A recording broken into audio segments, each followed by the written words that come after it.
Hey everybody, welcome to the Black Diamond for Monday, November 20th, Thanksgiving week for Americans here. Welcome to everyone from around the world. I know we've got people joining us from all over planet Earth and beyond. I think we got, I know a couple people claim to be Vulcans on these calls sometimes, especially my buddy Glenn Henderson. We're excited to be here with you each week on the Black Diamond call. And I want to especially welcome our brand new members, of which I know there are many. So welcome to you. If this is your first Black Diamond, sit back, relax, and listen. Actually, don't relax. We're going to be talking about taking some action here today. And I do have an awesome guy who I recently met who has become a top earner here in the Digital Altitude community to co-host with me. So it's going to be a fun call. And we are going to have a discussion like no other. So the rules for this call, as I remind everyone each week, are to take what you like and leave the rest. Consider this a buffet and do see how these ideas apply into your life and into your business. Okay, this is not a spectator sport, and this call is a little bit different in the way that nothing's pre-planned or pre-scripted. Actually, most of our calls are not really pre-planned. We just kind of shoot from the hip, but here we want to show you how we've gotten to the top of our game in our chosen profession. Of course, here all of us are in the top tier direct sales profession in some capacity or another. For those of you who are brand new and just learning about what all is involved with this, I think you're going to get some enlightenment tonight. In fact, I expect our call to be enlightening to me as well. I'm going to be probably taking some notes here and learning a lot from this guy because he's a great marketer. But again, see how these ideas actually apply into your business. Do not just be here to be entertained. Please do something with these ideas because I want you on this call sharing your insights in the very, very near future.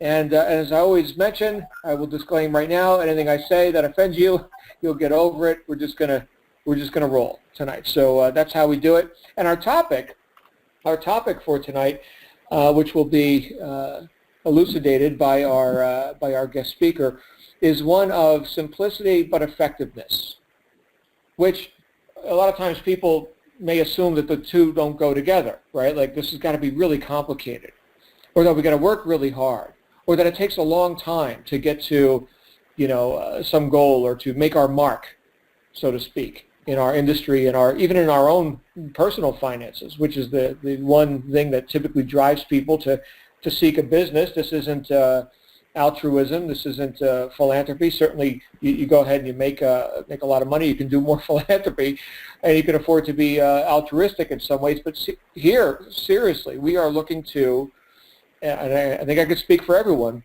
we are looking to cause some increased abundance in our immediate financial future. Otherwise, we would not have shown up here in the digital marketing, online, business world. And to that end, we can see people who have said, well, I've had enough. I've had enough of this job. And you see in this job where it's very complicated and I've got lots of work to do and I'm not getting paid what I'm worth, and I try working more hours and I try doing more, and yet I still can't reach my goals. This was me like 15 years ago.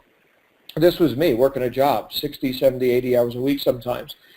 And all I wanted to do was make $20,000 a month. That was like a big deal to me at the time, and I missed it for years. And I thought, well, I got to work harder. I got to do more. Maybe I got to. Maybe there's some other more complicated things that I could do to somehow increase my worth in the company, in the case that I was working in. And I had attempted other businesses too, and I had failed. Apparently, I might not even have the what it takes to be an entrepreneur. Now that's kind of a scary thought, right? Especially for someone like I would imagine everyone on this line. We've got the entrepreneurial backbone, or we wouldn't have shown up here, right? We've got some self-determinism about all this. And yet, is it really going to be a whole lot of work? Is it going to take a lot of time? Is it going to be something that is very complicated? Because after all, if our best wasn't good enough at this job, to reach our goals, or at the other businesses that I did, well then maybe I'm just not good enough, or maybe I've got a whole lot to learn. I'm really far from that goal.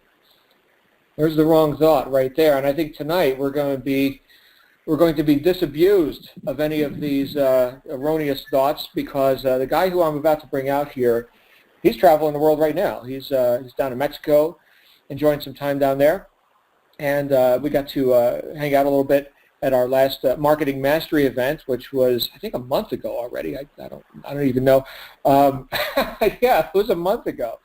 Time flies, and so he's able to do things very quickly. He's able to take high value activities and execute them in a way that he can get a lot more done in a lot less time without complication, right? I think it was Einstein said something about make things as simple as you can, but no simpler, right? So certainly there is work to be done. There is diligence. There are things to learn.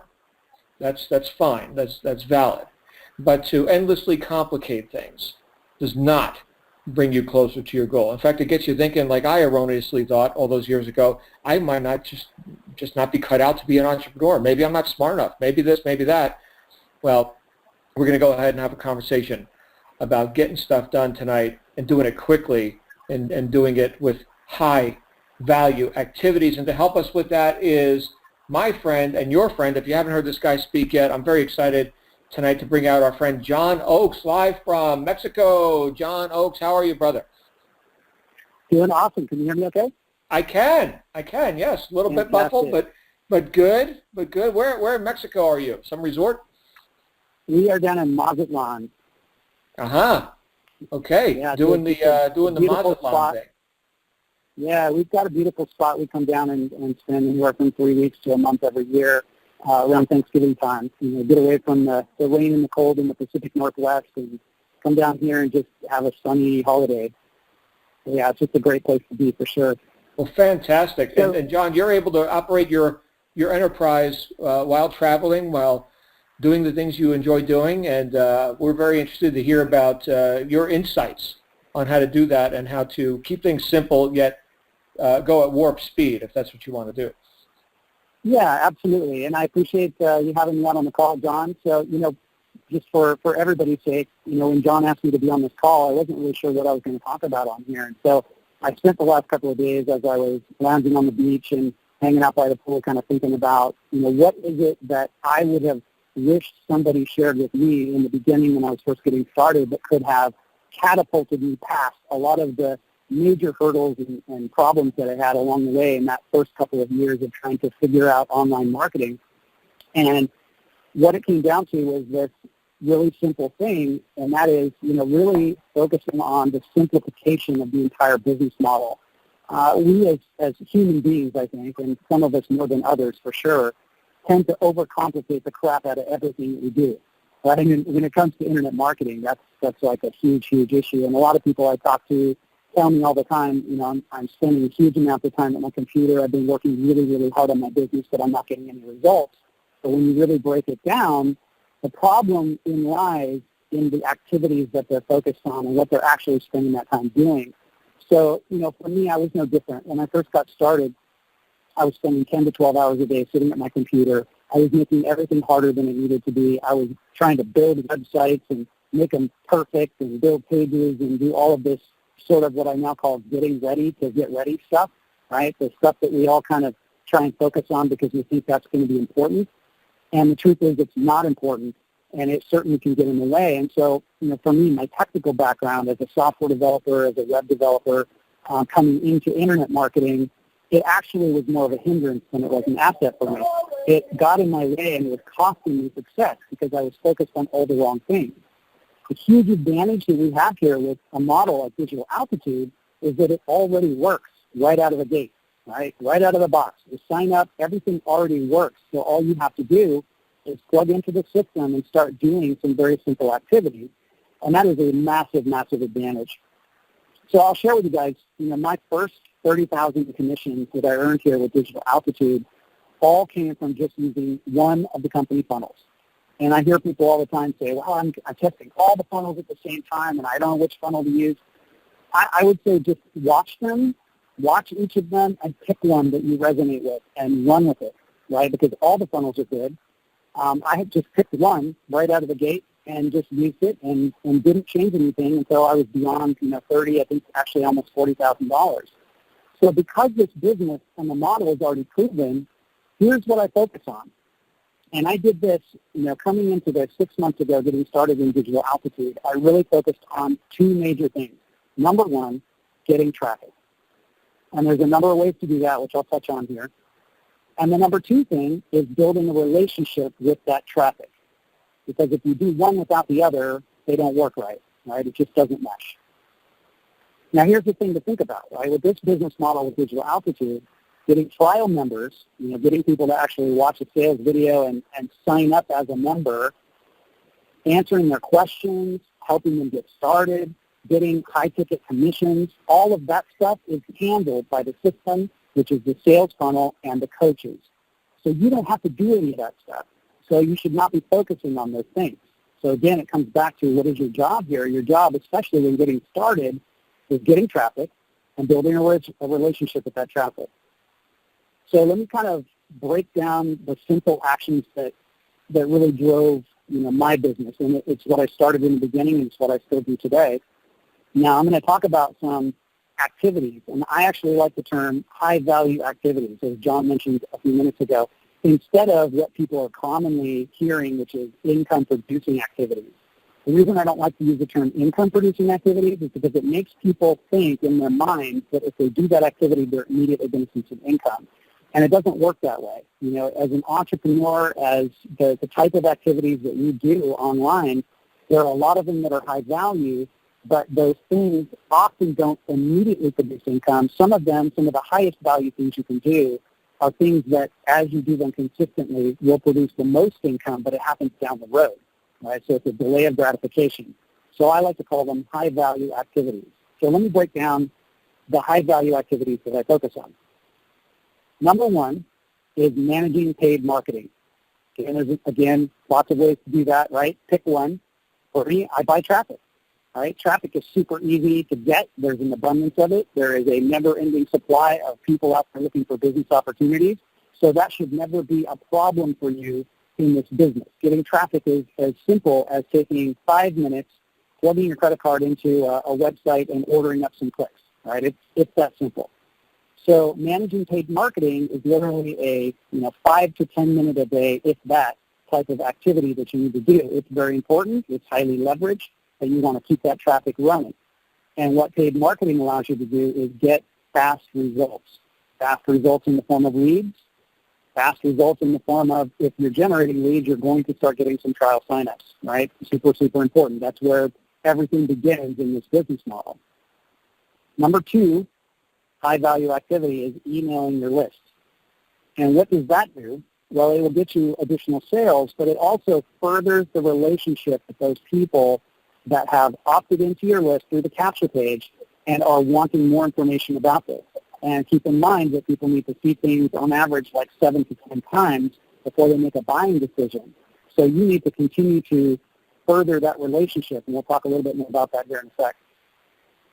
Number three, high-value activity is posting and building social presence, right? So for me, that's Facebook and Instagram.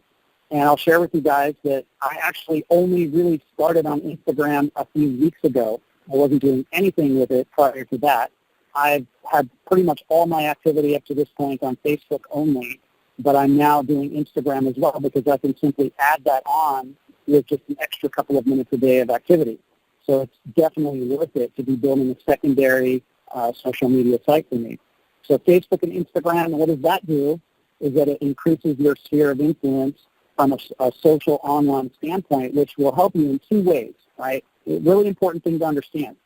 Building your social presence online not only can be an additional source of traffic, additional source of more interested people, and so forth, but it also helps you further the relationship with the traffic that you've been purchasing. Because those people, as they get on your list and as they get more connected with you, eventually you get them connected to you on social media sites, and they start to get to know you a lot better, and that's a way to really speed up and accelerate that process. So number four, high-value activity, is continued learning. Right? Continued learning is super important, and for me, I like to read. But even taking a step easier for me is I like the audiobooks on Audible, because I can plug that in wherever I'm at, and I can easily listen to 20 or 30 minutes of a book that I'm going through at that time while I'm doing other things. So it's a way to leverage that.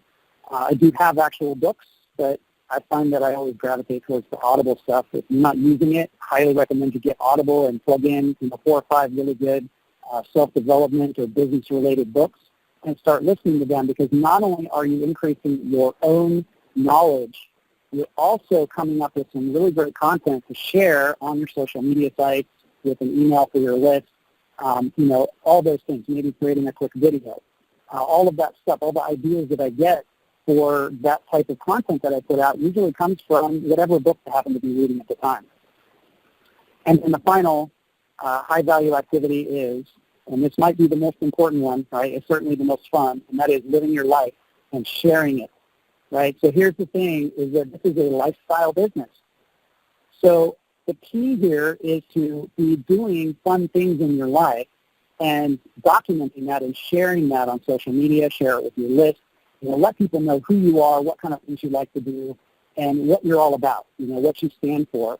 It's really important. It's a very important piece of getting people to know, like, and trust you. And if you think about it, all of these high-value activities all further that know, like, trust triangle that's super, super important, because as you go through, as you're doing this consistently over time, managing your paid marketing, getting more traffic, getting more people on your list, sending emails to your list, posting on social media sites, creating video content, whatever it is you're putting out there and sharing stuff with people, the more they are getting to know you, the more they know you, the more they like you, the more they trust you, the more likely they're going to be to not only sign up as a trial member, but also then connect with their coach, follow your advice, go through the process, and continue to get involved in this business in a much bigger way, in a much more serious way. So let me quickly break down, what does my marketing day look like?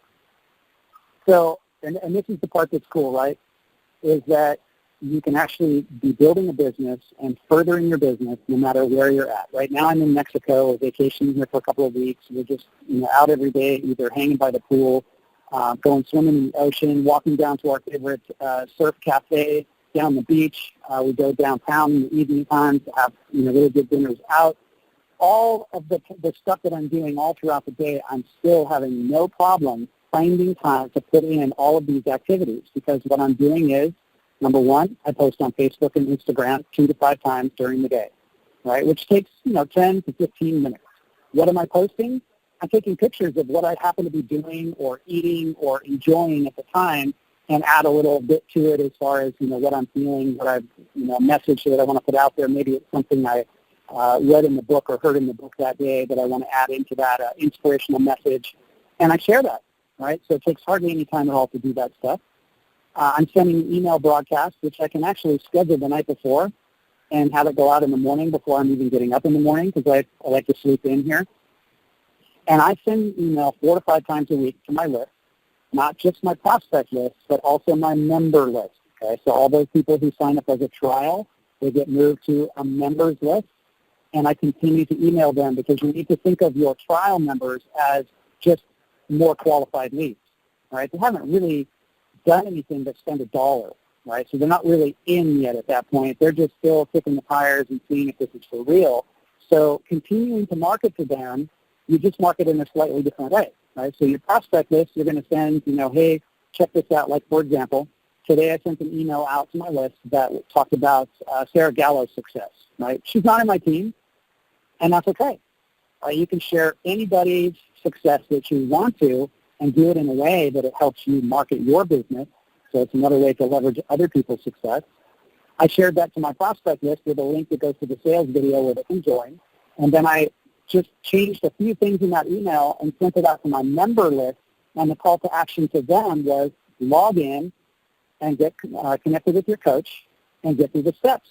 Right? So it further motivates them. And I got lots of people that had clicked it and then started their steps because of that email sent out today. So the third thing that I do is once or twice a week, I'll create a short video. And that video could be a testimonial video. It could be a video of me walking down the beach sharing an idea that I learned from the book that I'm reading or listening to. It could be just something funny, like Like yesterday, hermit crab races on the beach, right?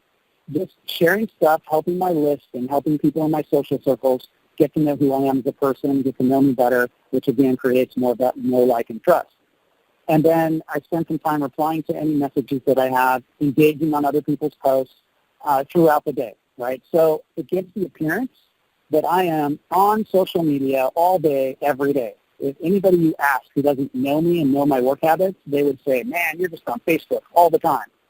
And the truth is I'm not. I'm just on and off Facebook multiple times throughout the day. You know, I've got my phone on me as long as I've got service. I'll take a couple of pictures. I might snap something up there onto to Instagram, put it over on Facebook, and then reply to a couple other people's posts and hit the like button on a few of my friends' posts. And boom, 5 minutes, I'm on and off. But you do that 4 or 5 times throughout the day, and it looks like you are all over social media. Right? So it's another way to leverage things.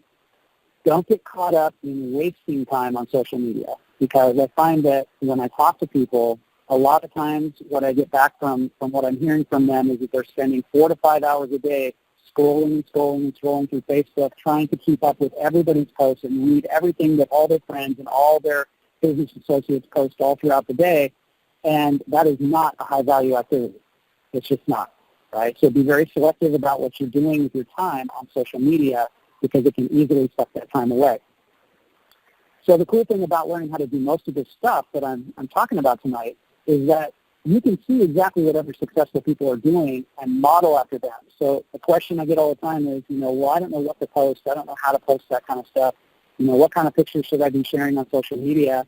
And the easy answer is find, 3 or 4 people that you know are killing it in your same business or same industry, and follow them and look at what they're doing and then model after what you see them doing. Don't copy them, model them. Right? So you see them using a certain kind of post. You see maybe they're not using links in their post. They're telling people to reply via comment. All these ideas you can get from just watching other successful people and modeling your behavior after them. It's one of the beautiful things of our industry is that everything's exposed. And all of this stuff continues to get easier as you can just continue to leverage and repurpose existing content. So think about it this way. And I shared this little tip on one of our team hangouts the other day, and lots of light bulbs went off. And that is that as you continue to do this stuff, month after month after month, pretty soon, 6 months back, you can use that little tool on Facebook that says on this day, and you can see what you posted on the same day, a year ago or 2 years ago, or just scroll back and see your past stuff. And stuff that you got really good response on, you can repost it again. You can either share it or you can just copy it again and repost that on your social media accounts again. I'll tell you, I do it all the time, and I've never once had somebody say, dude, you keep sharing the same thing on Facebook over and over again, right? Because different people are going to see it every time you do that, and as you continue to grow your social circles, you're going to be adding more people to it anyway that have never seen that content that you post last year or the year before that or so forth, right? Even 3 to 6 months ago is a time frame that you can start repurposing your content. So, use that tip. It's a great leverage thing, especially if you're having one of those days where you're having a hard time coming up with something to share. So what does this stuff do as you continue to do it time and time again? Over time, this little bit of activity, spending, even an hour a day. I do all this stuff in an hour a day.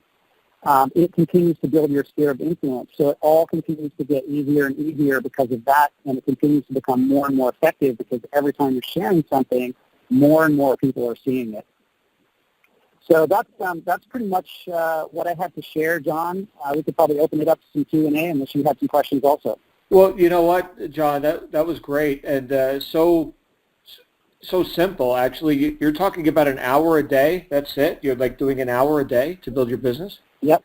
Yeah, about an hour a day. That's what I spend. Now, granted, in the spirit of total, transparency, I do have probably once every couple of months a day where I'll sit down and spend 6 or 8 hours at my computer crafting maybe some new follow-up emails or something like that. But that doesn't happen very often. So typically an hour a day is what I spend. All right. So let me just go through your enumeration of things once again, because just so you know, your mic is a bit muffled. I'm thinking that's just the location you're in. But you're talking about documenting your lifestyle and sharing your knowledge, posting to social media. So that's something you do typically every day? I do, yeah. And here's the thing, a lot of times when people say, or they hear somebody say, go out and share your lifestyle, the thing, and I know this because I jumped to the same conclusion when I first got started. My conclusion at the beginning was, I don't have a good lifestyle. I was broke, right? Right. So I was just going to say that's the most likely retort that you'll hear from every new person on the line. Yep, absolutely. So I'll tell you what I did in the beginning. I still shared my lifestyle, because even if you're broke, like I was, you can still go do fun stuff. It doesn't cost me anything to go ride my mountain bike. It costs me nothing to go hiking. It costs me nothing to go play at the park with my son. It costs me nothing to go, coach my son's soccer team. All of those things are lifestyle opportunities for you to document that and share that. And, every time you share something like that, especially, if it happens like on a Tuesday afternoon and you're at the park playing with your son or your daughter, people see that and they're like, man, how come that guy's playing with his kids at the park and I'm still at work, right? That's the kind of stuff. And there's a lot of things that happen when people see those kind of lifestyle things happening. Even if they can do those things, they still see it and they look at it and go, wow, that person is, enjoying things, and they have some level of freedom in their life where they can go and do those fun things. And you can also share other people's lifestyles. Like I said, I shared Sarah Gallo's recent, massive income month. You can share that same kind of stuff. And because you're sharing it, it makes an attachment between you and the person whose success you're sharing, because you are connected to them in the same business, in the same business model, whatever it might be. And people are going to see that and go, wow, they're connected to the same person. And you might share a link there, or they might ask you how to get started, and you can get them plugged into that. So even when you're broke, even when you're first starting and you don't have the ability to go on lavish vacations and share that, you can still go do fun stuff. Everybody's got cool stuff to do in the area in which they live. Right. And part of that is the knowledge that you share, right? So I wanted to refocus everyone's attention on that as well, because John is delivering value, right? I mean, the whole topic of all this is the high value activities, right? Which may or may not bear fruit in terms of profitability at the outset, but a bit of deferred gratification. That's a good thing too, and it accrues, right? So that's not necessarily a lifestyle thing, but sharing the knowledge. Certainly, anyone who's got time to read books and then disseminate some great thing that he learned while listening to his Audible, or reading one of the great thinkers of history or whatever. That's great. That's valid right there. And people are going to get value from that. So it's not necessarily, oh, look at me, I'm reading the book, while drinking from the coconut on the beach in Mazatlan or something, although that could be the case.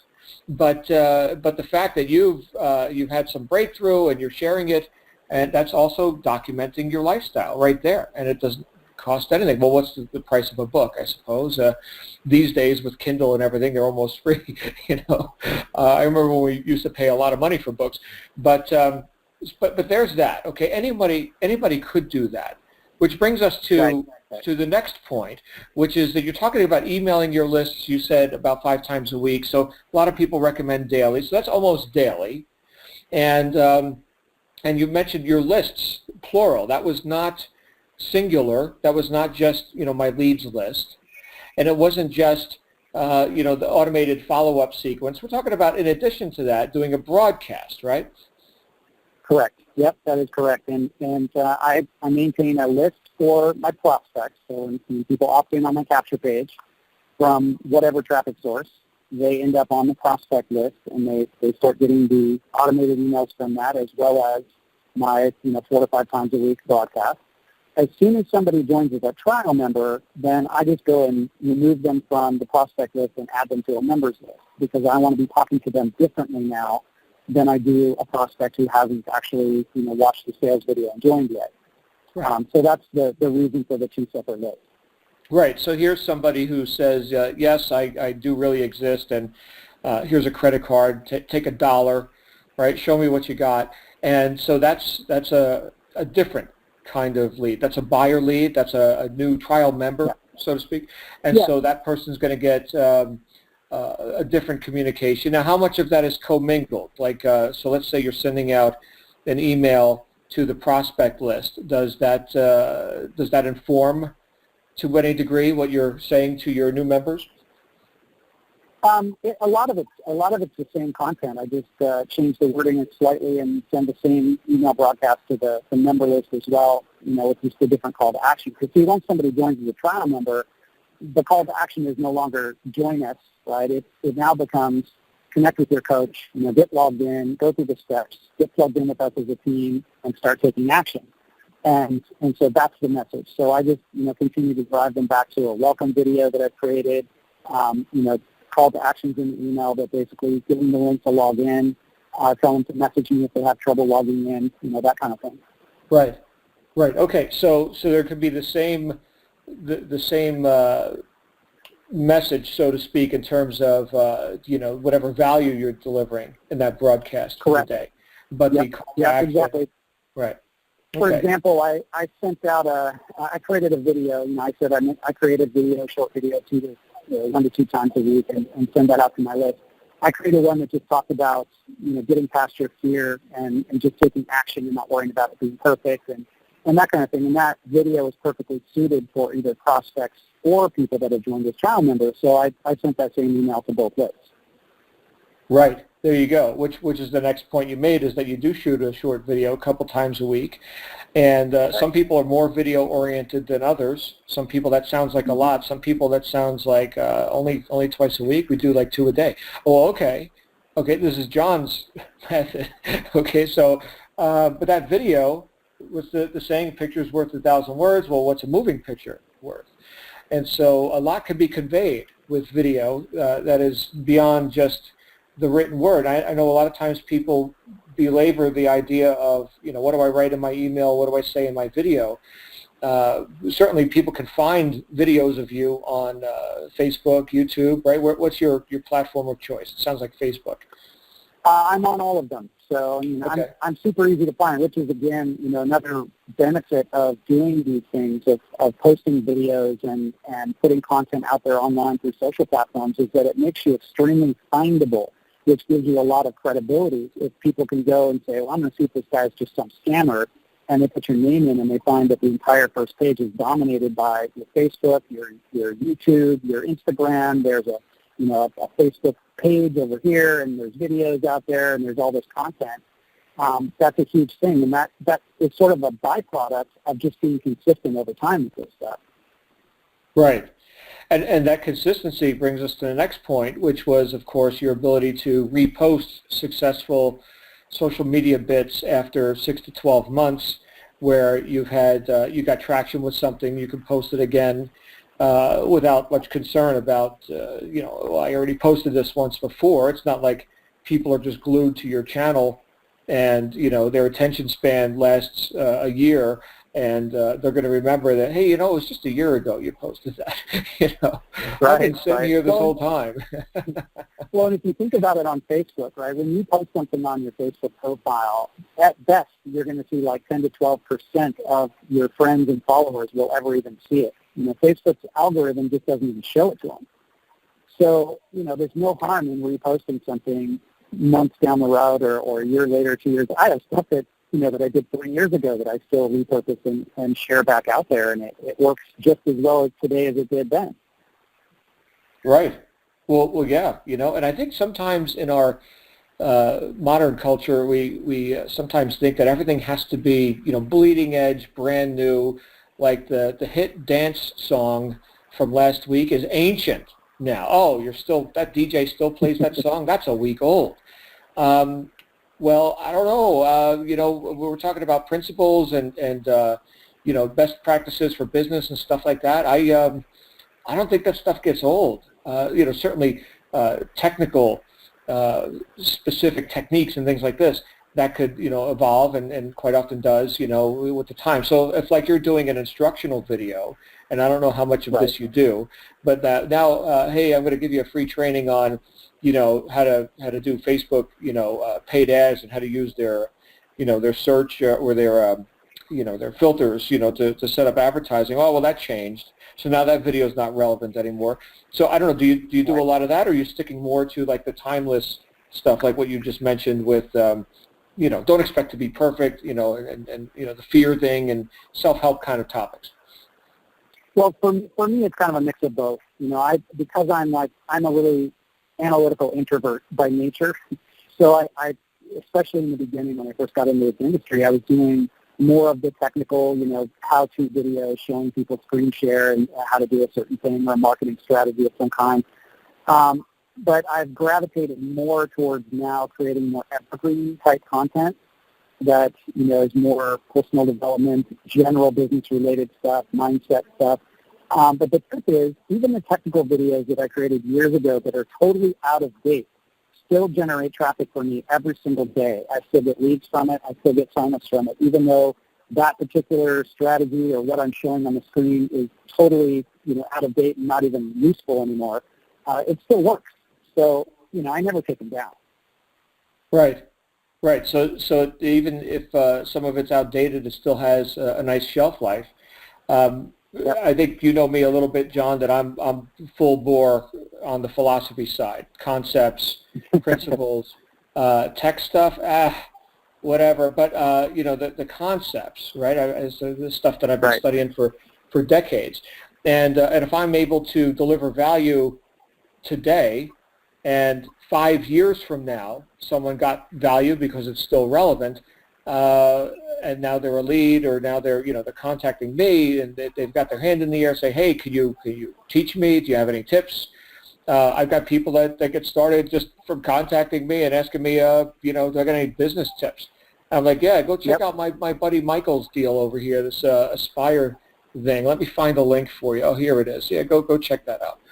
Right? And people might think, well, John Lavenia, you're like top coach, and you run the trading call series, and I mean, you could explain everything, right? I mean, people come to you for answers, and yeah, but then if I do that, right, now I'm demonstrating that I have to work really hard, and they're gonna have to do what I do. You see, so right. So if I'm the guru, well, then they got no shot. That's intimidating, right? So go meet with the coaches, right? I mean, they do this stuff. Go get a demo of this whole system. I don't care if you know me for 100 years. Still, go check it out like you're Joe Public or something. And yeah, isn't that great that we've got all this? It's funny that you bring that up, because I just had that conversation with somebody the other day. They're like, well, I've got a family member that wants to do this, and they want me to sit down with them. I'm just going to take the time and explain it all. I'm like, no, do not do that. In this business, you should treat a family member that's interested in joining the same way you would any prospect. You say, look, I'll give you a link. If you're interested, put your email in there, check it out, go through the process, get connected with your coach, and then see if it's a good fit for you. Let them experience it the way that the system is designed, because if you become the guru and you sit down and you try and explain it to them, first off, people, it's a really hard thing to do, even somebody who knows how to do it. But the second thing is that they'll get to the end of that after you spend an hour with them, and they'll say, well, that's really interesting, but I could never do this because I can't learn all that. You just know so much, and this isn't for me. And it blows the entire thing. Right. But if a coach is doing the explaining, now obviously in my case as a senior coach here, once they get to me, then it's like, okay, now we're going to talk turkey, right? So now, all right, we're through those initial steps, and we're going to do business plans and all this, but there's also that understanding that they've had demonstrated to them the process that anybody could do. And further, exactly. I will now demonstrate the process that only very few people can do, and that's what I'm about to do. And so, and I'm here to work for you, right? Yep. So, and as a, in the position that I'm in, which is a bit more unique, that's something that I, again, make sure that people fully understand. You do not have to do what I do. I work more than an hour a day, John. I'll tell you right now, especially with the avalanche of members that people like you are bringing in. I work a lot more than an hour a day, but I love what I do. It doesn't feel like work, right? I get to hang out with your new members, and we get to learn stuff together, and I see the light bulbs turning on. It is a very purposeful thing for me, and so here's the embedded message. of all this high-value activity that John is mentioning here is that you've got to know your post. John knows his post. His post is marketer, right? And so he's doing marketing. He knows his post. And so just like the coaches, damn well better know their post. And just like Michael knows his, right, as the visionary of the company, and Mary is the COO, and Morgan is the head of finance, and Ryan is, running the call centers, and, Dallas putting together the funnels. Everybody knows their post. You have to just know yours. And, the interesting thing here too, John, is with all this stuff, with the amount of people that we have on staff and the amount of things that are done for people here, there will still be often people who are wondering, well, what is it that I do? Is this all done for me? No. You're here to learn and execute marketing, and to do it unapologetically and with total ferocity. That doesn't mean, when I say that doesn't mean that it's laborious or that you got to spend 12 hours a day on it. But that's I think what you're again disabusing everyone of right now. I mean, you're doing an hour a day. Now you do have other days where you put in more time, and that's of course, right. But the routine. Here's the thing, guys and gals. The routine is about an hour a day, right? How long does it take to write an email? I mean, you can write a very substantial email, which, by the way, I don't know that you recommend, John. I think keep it simple. But you could write a substantial email in 15 minutes. And so see, now this is my problem. Like before, I said to you, some people may say, but I don't have a lifestyle worth showing, so they degrade themselves in that way. But in my case, I look at, what am I going to say that's so profound? Right? Because again, I got decades of some of the greatest thinkers, in history running through my brain. It's like I could totally lose my audience by saying, some of the stuff that goes through my brain. Like if I really put it down into email. In fact, I've done this, John. I've done this where I've poured my heart out into an email. And I'm thinking, man, this is the essence of life right here, man. I mean, this is going to be a hit. And it was a total dud. And then on the other hand, I'm running out the door, and you know what? I'm just going to throw this together real quick. I think it sucks. Whatever. I send it, and boom, here come the sales. Right? So much for what I think. Well, that's the truth with marketing as a whole, right? It doesn't matter what you think. It matters what your market thinks. And you can't prejudge stuff because. I mean, we've all gone through that process where we put our heart and soul into something. Maybe it was a video, maybe it was a blog post, maybe it was a post on Facebook, and we thought, this is the bomb, and it just totally tanks, and nobody thinks it's good at all. Yeah. So, it's all tested by the market. So as a marketer, you get into that test mode. Everything is a test. Everything is, you're going to put it out there, you're going to see if it works. If it works, you do more of that. If it doesn't work, you tweak it and do something different. Right. Yeah, simple stuff. And I want to add something too, real quick, John, to that previous thought about the hour a day thing and people who maybe don't have a lifestyle yet or what they deem to be a cool lifestyle.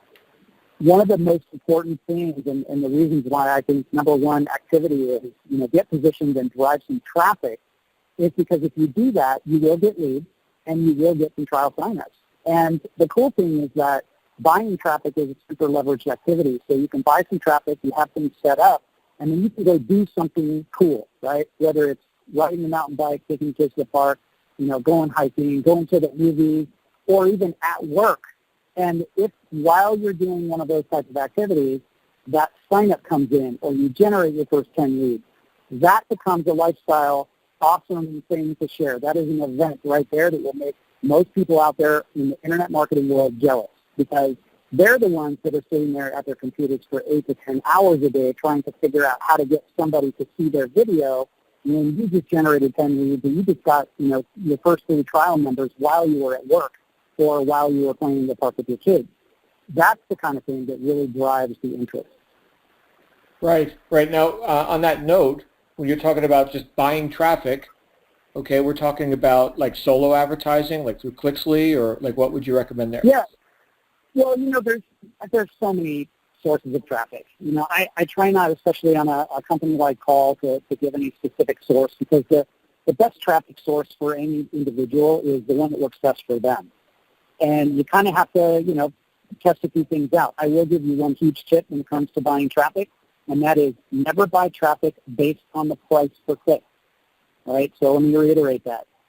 The quality of traffic cannot necessarily be turned, or I should say, how do I word this?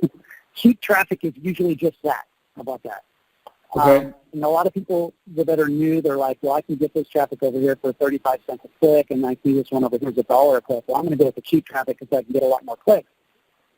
Having a lot more clicks at a cheaper price is not necessarily a good thing, right? It speaks to the quality usually. The higher price traffic is often a better quality traffic. But again, you just have to kind of test some stuff out and see what works best for you. With any quality traffic source, the DA funnels will convert, bottom line.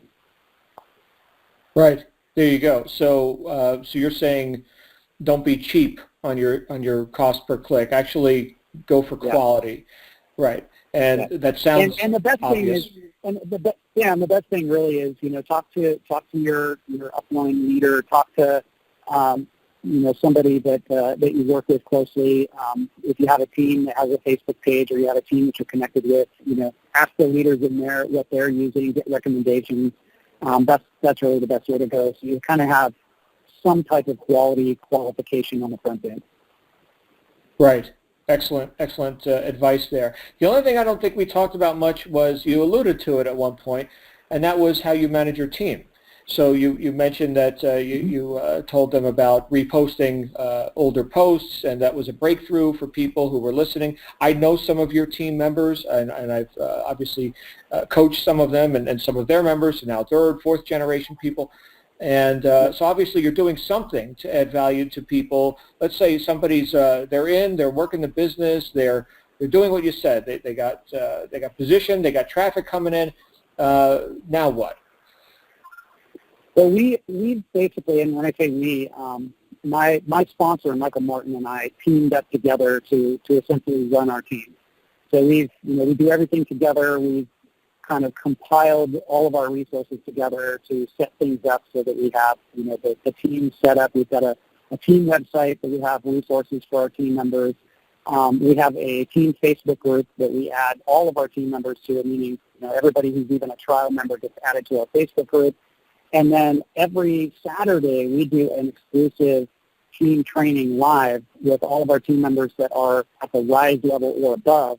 And, because those are the people that have taken that step where they're at least positioned to the RISE level and have started running some traffic, have started doing some things on social media, and actually have results coming in. And then we work with them on a more close basis, sort of a coaching thing that we do every Saturday to really help them take things to the next level from that point forward. So there's a lot of communication within our team.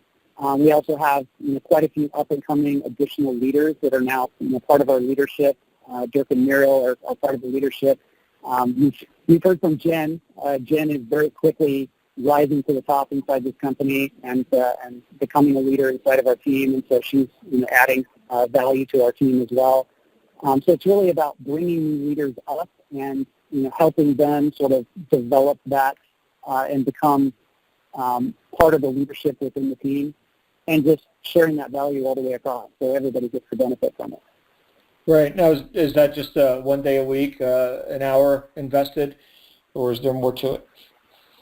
Yep, it's 1 hour on a Saturday, and then aside from that, we have a chat group that we manage for our teams, so that it's more like a 24/7 chat where it's everybody helping each other out, and that's RISE and above level for our team.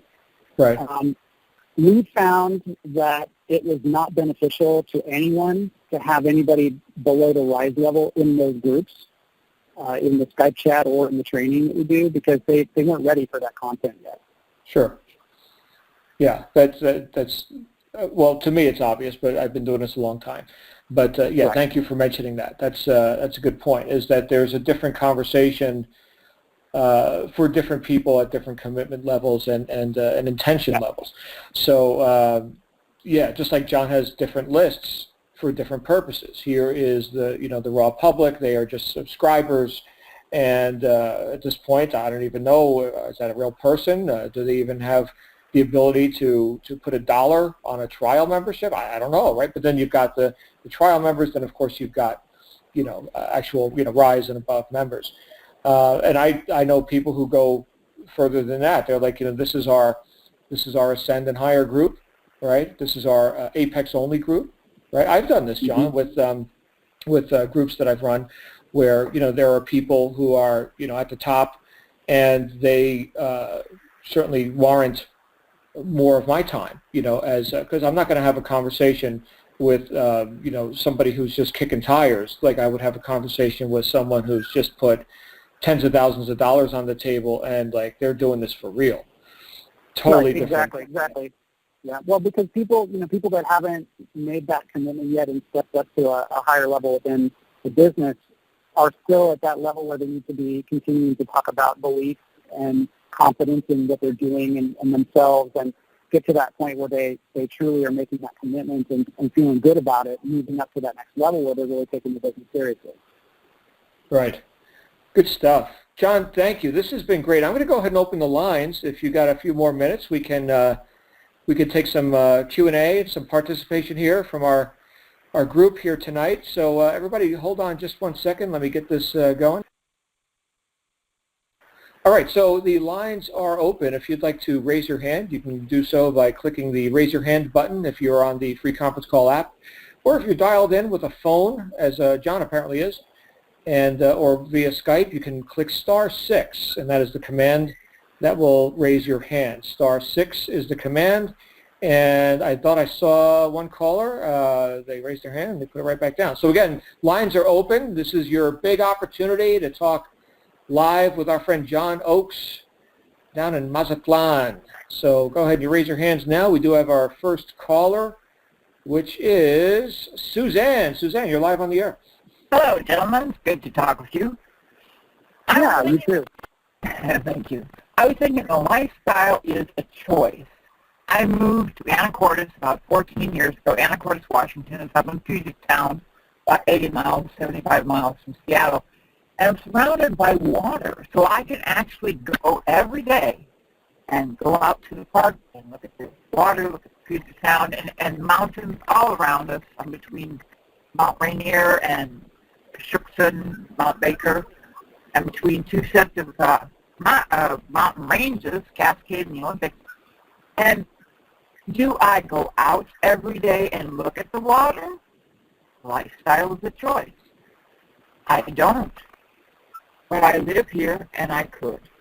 So what am I doing now? I'm working towards becoming a network marketer with you, gentlemen. But it's a choice. So now I realize I should be doing these things. I should be taking care of myself out there in the world, where you're showing all these beautiful water scenes. Well, I'm already living there. I just need to do it. Yeah, absolutely. And I would give that advice to anyone. Everybody's got beautiful scenery around where they live, and going out and enjoying it, taking advantage of it, getting yourself out from behind the computer. I used to joke about it when I was working, spending too much time at my computer, and I was not behind my computer. I was like under my computer, and I think that's not attractive, right? We see people sometimes post on Facebook that they're grinding. I cringe every time I hear a marketer say, hey, who's up at 2 a.m. with me grinding? Because that's not attractive, right? Who wants to who wants to grind? So I get that it's a marketing term, but it's only really understood by people who are already other marketers. And if you're trying to attract people to a lifestyle business, you don't want to tell them that, hey, you can join my business and you can grind 8 hours a day on top of your job and learn how to sign people up on the internet. So it's a lot more attractive if you're out doing some fun things here and there, and while you're out doing those things, you're getting people joining your business, people are signing up, you're getting high-ticket sales, and so forth. That's a story. That's something that attracts. Attractive. Great stuff. Yeah, good word. Thank you, John, and thank you, Suzanne. And I am not seeing anybody else with their hands up at this moment. So going once, going twice, and with that, we're going to end Q&A. John, thank you for all you just shared. This is really good. I do see some everybody give John some love in the chat roll here. I don't know that he's able to see the chat roll right now, but we do have our live chat. And there we go. Adam says love in the chat roll. Naomi says, can we ask a basic question? Yes, Naomi, we just had the Q&A period, and you did not participate, but you know, go ahead and do so next time. Everybody's saying, John, you're awesome. We love you. There we go. Richard and Llewellyn and Annette and Natasha, thank you again, John. This was a great session. I am so looking forward to seeing you at our upcoming events, which I know another one is about to be announced here pretty soon, and I am not I'm excited ready to speak. Yeah, the cat will be out of the bag soon enough. But you enjoy Mexico, my friend, and thanks again for all you do, not only in your team, but here to serve this community, and just thank you, man. Really good stuff. Thank you so much, man. Appreciate it. It was my pleasure, and everybody have a fantastic evening. All right, everyone, we will see you back here tomorrow on our wake-up call live with myself and Joel Strait. And in the meantime, make it a great night. You absolutely deserve it. Bye for now.